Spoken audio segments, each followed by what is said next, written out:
Olá a todos, sejam bem-vindos. A gente está iniciando o nosso curso de Física Básica, onde a gente vai ter a oportunidade agora de começar mais uma aula de Física 2, Mecânica dos Fluidos. Vamos lá? Essa é a nossa aula 2, onde a gente vai apresentar um pouquinho dos conceitos fundamentais sobre os fluidos. Parte 1, porque a gente vai dividir essa aula 2 em duas partes, onde em cada parte a gente vai tratar desses conceitos fundamentais. Então, cada parte ela acaba compondo uma única aula, que é a nossa aula 2. Vamos lá? Bem, conceitos fundamentais. A primeira coisa que a gente precisa ter sempre em mente, né, relembrando a nossa aula anterior, nossa aula inaugural, é que toda vez que eu menciono fluidos, eu estou me referindo a líquidos ou gases. Então, lembre que os fluidos podem aparecer ou no estado líquido ou no estado gasoso. E o que tem de diferença entre os líquidos e os gases, né? A gente percebe que o que eles têm fundamentalmente de diferença é a sua estrutura microscópica. Se a gente pudesse olhar para o interior dessas substâncias, a gente ia perceber que eles têm uma diferença bastante grande. Por exemplo, essa figura aqui ilustra os três estados da matéria, né? Então, por exemplo, aqui a gente tem o estado sólido, aqui a gente tem o estado líquido, aqui a gente tem o estado gasoso. O estado sólido é aquele estado mais organizado da matéria. Existe uma força aqui muito grande mantendo esses átomos unidos. Aqui essa força de coesão é menor. Isso aqui acontece exatamente no estado líquido e, portanto, aqui as moléculas, os átomos têm uma mobilidade maior. O estado gasoso é aquele estado onde as moléculas estão em uma agitação muito grande, em constante movimento. Então a força de coesão aqui é bem pequena. Então perceba que, principalmente para líquidos e para gases, que são o nosso objeto de estudo aqui na mecânica dos fluidos, uma coisa que vai ser bastante importante é a gente olhar para essa estrutura interna. Isso aqui vai ajudar a gente a compreender muito dos fenômenos que acontecem com os líquidos e gases. Então, esse caso e esse caso são do nosso interesse, são os fluidos, que a gente tem dito aí desde o início da aula anterior. Então, vamos dar uma definição um pouquinho mais precisa para o que são os fluidos. Então, o que é um fluido? É uma substância que ela tem a capacidade de escoar, uma coisa que a gente ainda não tinha falado, né? Então, se você pegar um líquido, pensa, por exemplo, na água, né? Dentro de uma tubulação. O que ela faz quando ela está se movimentando é escoando, né? Quando uma pequena gotinha de água bate no para-brisa do teu carro e começa a descer pelo para-brisa, ela está fazendo um escoamento. Um detalhe é que tanto os líquidos quanto os gases, eles geralmente assumem a forma do recipiente que o contém, né? Então eu tenho que colocar isso aqui dentro de um recipiente, eu posso prender isso aqui também dentro de um recipiente. Só que uma característica principal dos líquidos e dos gases é que qualquer força que você faz sobre eles, eles acabam se deformando com muita facilidade. Já os sólidos, isso nem sempre é verdade. Vamos olhar com um pouquinho mais de cuidado para isso.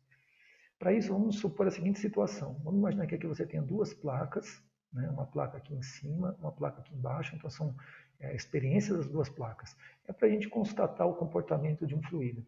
Tá? Então, aqui no meio eu vou colocar um fluido líquido, por exemplo, uma pequena camada de um fluido. Pode ser, por exemplo, um óleo.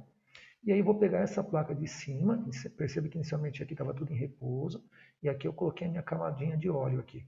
Vamos pegar uma força e vamos começar a puxar essa plaquinha de cima com uma força constante. Assim que você puxar essa placa aqui, perceba que a camada de óleo que estava aqui, ela vai aderir tanto a essa superfície dessa placa, quanto a dessa. Então tem um princípio de aderência, né? Então o fluido ele adere à superfície. Só que ele está ocupando todo esse espaço aqui, né? Então perceba que o fluido ele é contínuo, né? Ele ocupa todo esse espaço que eu tenho aqui. Embora as moléculas tenham um espaçamento entre elas, mas elas acabam ocupando todo esse espaço. A partir do momento que eu puxo essa placa com uma força, as moléculas que estavam aqui em cima, que aderiram a essa placa, vão tentar seguir o movimento dessa placa. E, portanto, vão começar a deformar o fluido que estão aqui. Então, você percebe que dessa situação para essa, o fluido está deformando. E conforme eu vou agindo com essa força, essa deformação ela acontece de maneira contínua. Ela nunca vai acontecer uma situação de equilíbrio do fluido enquanto eu estiver puxando essa placa. Então, todo fluido ele se deforma e, ao longo do tempo, ele não consegue encontrar uma situação de equilíbrio. Então, a gente diz que os fluidos, eles, quando sujeitos a uma força, eles se deformam e não conseguem alcançar uma posição de equilíbrio. Se fosse aqui um sólido, isso já não seria verdade, porque a estrutura do sólido é uma estrutura mais rígida e ela tende a voltar à condição de equilíbrio. Então, vamos utilizar essa experiência das duas placas para analisar o comportamento de um fluido com um pouquinho mais de cuidado, olhando para outros aspectos, tudo bem? Então, aqui o que eu fiz? Eu tenho duas plaquinhas. Essa plaquinha de cima inicialmente está em repouso, velocidade é zero, velocidade de baixo, da placa de baixo também é zero. Coloquei aqui uma camada aqui de fluido, pode ser, por exemplo, um óleo, até para facilitar a compreensão. E aqui eu já percebo que dessa placa em relação a essa, tem uma diferença entre elas de posição. Ou seja, tem uma altura que corresponde à camada de fluido que eu coloquei aqui. Vamos chamar disso aqui de epsilon, essa altura aqui da minha camada, da minha película aqui de fluido. Bem, como está tudo inicialmente em repouso, então essa situação aqui é uma situação estática. A partir do momento que eu começar a aplicar uma força aqui, então perceba isso aqui é a força que eu vou começar a tentar movimentar a placa de cima. No momento que eu começar a puxar essa placa, o que acontece? A película de fluido que estava aqui em cima, ela aderiu a essa placa. E conforme a gente viu aqui em cima, ela vai tentar se movimentar acompanhando o movimento da placa. Diante disso, vai acontecer devido à viscosidade desse fluido, esse fluido aqui tem uma viscosidade, essa viscosidade é uma característica que tenta impedir, né, o movimento desse fluido, criando forças internas aqui no fluido. Então vai acontecer com o passar do tempo aqui um cisalhamento desse fluido. É como se eu imaginasse que da placa de cima, então vamos para cá, essa placa de cima aqui, conforme ela começar a se movimentar com uma certa velocidade, ao longo desse ponto, em relação ao ponto de baixo, vão aparecer aqui perfis de velocidade. Ou seja, é como se eu estivesse fatiando esse fluido em cada camada. Eu cisalhei ele, eu fiz um pequeno corte. E essas setinhas aqui estão indicando para a gente como é que é o comportamento da velocidade em cada ponto do fluido. Do ponto mais alto em relação a esse ponto de baixo, onde a placa está parada. Perceba que as moléculas do fluido aqui embaixo, que estão em contato com essa placa, pela aderência, né, pelo princípio da aderência, se essa placa está parada, aqui as moléculas também vão estar paradas. As moléculas que estão aqui em cima vão estar com a mesma velocidade da placa. E aqui a gente está considerando que essa velocidade, com o passar do tempo, vai ser constante. Pelo fato de, a partir do momento que essa força puxa essa placa, aqui vai aparecer uma força de resistência interna, um atrito interno, agindo no sentido contrário. Quando esse atrito interno equilibrar essa força, a força resultante vai ser zero, e aí, portanto, aqui vão andar com velocidade constante, como prevê a primeira lei de Newton. Tudo bem? Vamos avançar um pouquinho? Vamos detalhar aqui, então, dois aspectos importantes. Primeiro, do cisalhamento. Cisalhamento significa que aqui eu vou ter um perfil de velocidades ao longo do fluido. Então, cada setinha dessa está indicando que eu tenho velocidades diferentes ao longo dessa camada de fluido. Partindo da velocidade máxima, que é essa daqui, até a velocidade zero ou nula nessa placa. Esse tipo de perfil aqui indica que é um perfil linear de velocidades, né? Significa que a velocidade vai diminuindo de maneira linear, tá? Mas poderia não ser linear, tudo bem? Poderia ser isso aqui ser dado por uma curva. Então a gente diria que o perfil aí poderia ser, por exemplo, um perfil parabólico. Nesse caso aqui, particularmente, um perfil linear. Quando isso acontece, a gente consegue definir uma tensão de cisalhamento. O que é a tensão de cisalhamento que a gente vai chamar por essa letrinha, que é a letrinha grega tau? Então, a tensão de cisalhamento é simplesmente você pegar essa força, que é uma força tangencial, é uma força paralela a essa placa, então pode chamar tangencial, então FT, força tangencial, e dividir pela área da placa. Se eu souber essa força tangencial que está puxando essa placa e dividir pela área, a gente descobre a tensão de cisalhamento sobre essa placa. E perceba que isso aqui é força, força é Newton. Área é metro quadrado. Então, quando eu efetuar essa divisão, a gente vai calcular isso aqui em Newton por metro quadrado, que é a mesma coisa que Pascal. Então, a unidade da tensão de cisalhamento é a mesma unidade de pressão. Só que isso aqui não é uma pressão. Entenda que isso aqui é uma tensão que está cisalhando, está formando perfis de velocidade dentro dessa camada de fluido.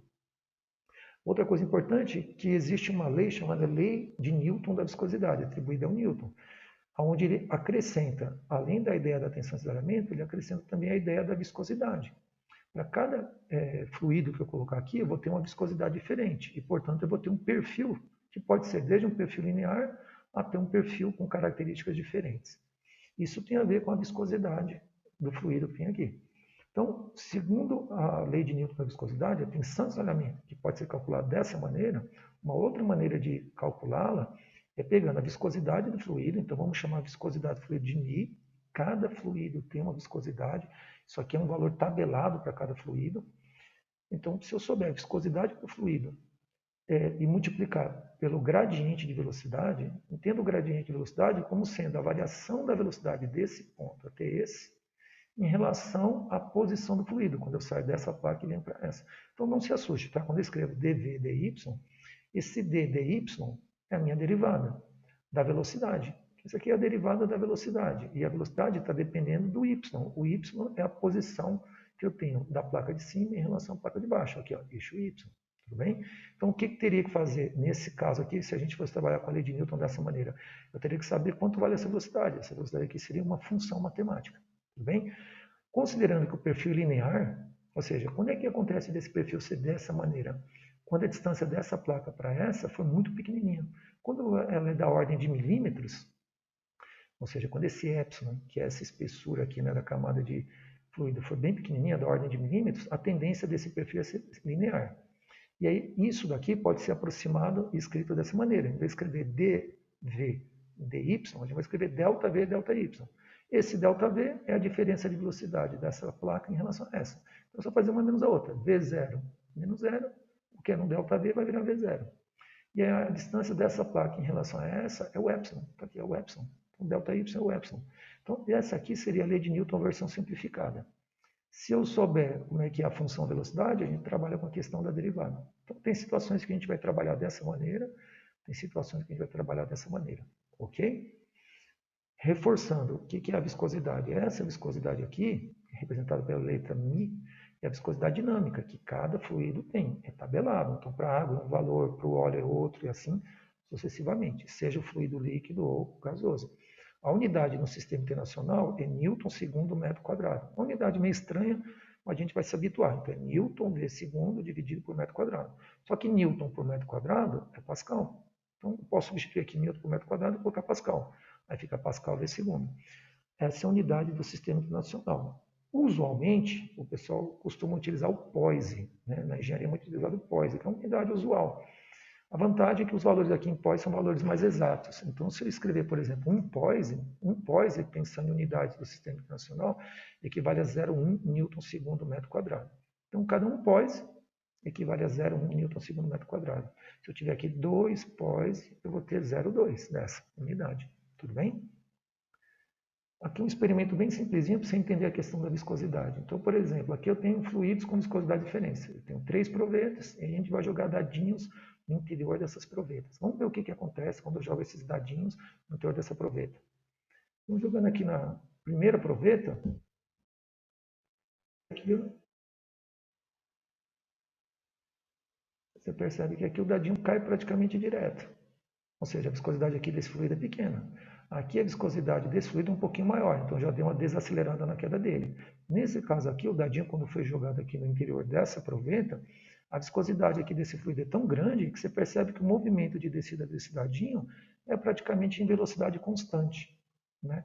Então aqui eu tenho uma viscosidade pequena, um pouquinho maior, e aqui uma viscosidade bem grande, bem elevada. Mas você percebe que é uma característica de cada fluido. Então cada fluido, quanto maior a viscosidade, maior vai ser o atrito interno dele. E aí, portanto, dificulta o movimento do objeto no interior desse fluido.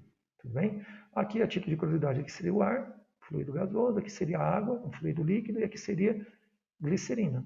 É um fluido que tem uma viscosidade bastante grande. Tá? Vamos fazer 2 exemplos aqui de aplicação só para reforçar essas ideias. Então, vamos lá. Primeiro, utilizando a experiência das 2 placas. Então, considere que eu tenha 2 placas paralelas, com uma distância de 3 milímetros de uma da outra. A placa superior move-se com velocidade de 3,6 km por hora, enquanto que a inferior está parada, então velocidade de baixo. Na placa de baixo é 0. Então, exatamente eu estou pensando nessa situação. Uma placa de cima que está andando com essa velocidade, a placa de baixo tem uma velocidade de 0 e aqui tem uma camada de um determinado óleo. Foi dado para nós a viscosidade desse óleo é de um poise. Então, essa aqui é a nossa viscosidade dinâmica, ou também pode ser chamada absoluta. E eu quero saber qual é a tensão de cisalhamento. Então, se essa placa de cima está sendo puxada, aqui vai ter uma tensão de cisalhamento, que vai provocar esse perfil de velocidades. Tudo bem? Vamos dar uma olhadinha. Como é que a gente faz? Separando as informações. Bem, a espessura aqui da camada de fluido, 3 milímetros. Passando para metros, 3, 10 a menos 3 metros. Então, de mili, 10 a menos 3, vira metro. A velocidade da placa de cima, 3,6 km por hora. É a mesma coisa que 1 metro por segundo. Como é que a gente converte de km por hora para metros por segundo? Divide por 3,6. Então, peguei isso, dividi por 3,6. Deu 1. 3,6 dividido por 3,6, 1 metro por segundo. Aqui já está no padrão do sistema internacional. Aqui já está no padrão. E 1 poise é a mesma coisa que 0,1 newton segundo metro quadrado. Você vê? Ele me deu em poise. Mas a gente já viu que cada 1 poise é a mesma coisa que 0,1 newton segundo metro quadrado. Então, qual é a tensão de cisalhamento? Como aqui a distância é bem pequenininha entre as placas, O perfil aqui é do tipo linear. Como o perfil é do tipo linear, então a gente pode utilizar a lei de Newton da viscosidade, essa versão simplificada. Então, o que é a tensão de cisalhamento? É simplesmente pegar a viscosidade dinâmica, multiplicar pela velocidade da placa superior e dividir pela espessura da camada de fluido. Então, substituindo, onde tem aqui viscosidade, 1, 10 a menos 1. Onde está V0, 1. Onde está a espessura, 3, 10 a menos 3. Tudo bem? Então, o que eu vou fazer? 1 vezes 1 dá 1. Dividido por 3 dá 0,333, dá uma dízima. Aqui eu dividi 10 a menos 1 por 10 a menos 3, vai dar 10 ao quadrado, porque mantém a base, subtrai o de cima do de baixo. Então, vai ficar menos 1, menos 3. Aqui vai ficar mais. Então, menos 1 com mais 3 vai dar 2. 10 ao quadrado são 100. E se eu fizer esse multiplicado por 100, vai dar 33,3. Eu posso escrever Newton metro quadrado, eu posso colocar simplesmente Pascal, que Newton por metro quadrado é Pascal. Então, essa é a tensão de cisalhamento que vai ter nessa situação. Vamos fazer aqui mais um exemplo 2, para calcular a viscosidade absoluta. Então, eu tenho uma experiência onde eu tenho duas placas, ou seja, uma situação parecida com a anterior. Foi colocado aqui um óleo aqui no meio e já está dito que o perfil é linear. Então, aqui como já aparece aqui na figura. A placa superior está andando com velocidade de 100 cm por segundo. A distância entre elas, 0,2 milímetros. E já é dada a tensão de cisalhamento, 2,10 ao cubo Newton por metro quadrado. Perceba que Newton metro quadrado já me entrega que isso aqui é a tensão de cisalhamento. Tudo bem? Eu quero saber qual é a viscosidade absoluta desse óleo em Poise. Então, vamos trabalhar tudo no sistema internacional e depois a gente faz a conversão. Tudo bem? Então, separando os dados. Velocidade da placa de cima, 100 cm por segundo. Então, aqui cada 100 centímetros é 1 metro. Então, eu já converti. 100 centímetros virou 1 metro por segundo. 0,2 milímetros, a gente vai andar com a vírgula para cá, vai ficar 2, 10 a menos 1. Como aqui tem mili, é 10 a menos 3. Então, 10 a menos 1. Ele vai andar com a vírgula para aqui. Com mais 10 a menos 3, 10 a menos 1 com 10 a menos 3, deu 10 a menos 4 metros. Essa é a tensão de cisalhamento. Vamos calcular então aqui quanto vale a nossa viscosidade absoluta. Então, essa é a lei de Newton versão simplificada. A gente está usando isso de novo, porque aqui o perfil é linear, porque a distância entre as placas é na casa dos milímetros. Então, isso aí garante que o perfil aqui é do tipo linear. E aí eu quero saber exatamente isso. Isso aqui é a nossa pergunta. Então, vamos fazer o seguinte, vamos isolar essa variável. Pega aqui a espessura da camada de fluido, vamos passar para cá multiplicando. Estava dividindo, passa para cá multiplicando. É o que apareceu aqui. Pega o V0, que estava aqui multiplicando, vamos jogar para o outro lado dividindo. É o que está aqui. Então, isolei a minha variável. Pegando essas informações e substituímos aqui. Então, vai ficar 2 vezes 2, aqui deu 4. Dividido por 1, 4. Aí vai ficar 10 a terceira com 10 menos 4. Multiplicação de potência mesma base, mantém a base, subtrai o de cima, soma, né? O de cima com o outro. Então, quando é multiplicação, soma os expoentes. Vai ficar 3 mais menos 4. Mais com menos vai dar menos. 3 menos 4, menos 1. 10 a menos 1 é 0,1. Então, lembra que isso aqui é 0,1. 4 vezes 0,1 deu 0,4. Ou eu escrevo Newton segundo metro quadrado, ou no lugar eu coloco de Newton metro quadrado, eu coloco Pascal. Ficou Pascal segundo. O que é 0,4 Pascal segundo? São 4 Poise. Por quê? Porque cada 0,1 desse equivale a 1 Poise. Esse aqui tem 0,4, aqui vai ter 4 Poise. Tudo bem? Bem, essa foi a nossa aula 2. A gente começou a introduzir um pouquinho da parte de fluidos. Vejo você na próxima aula. Até breve.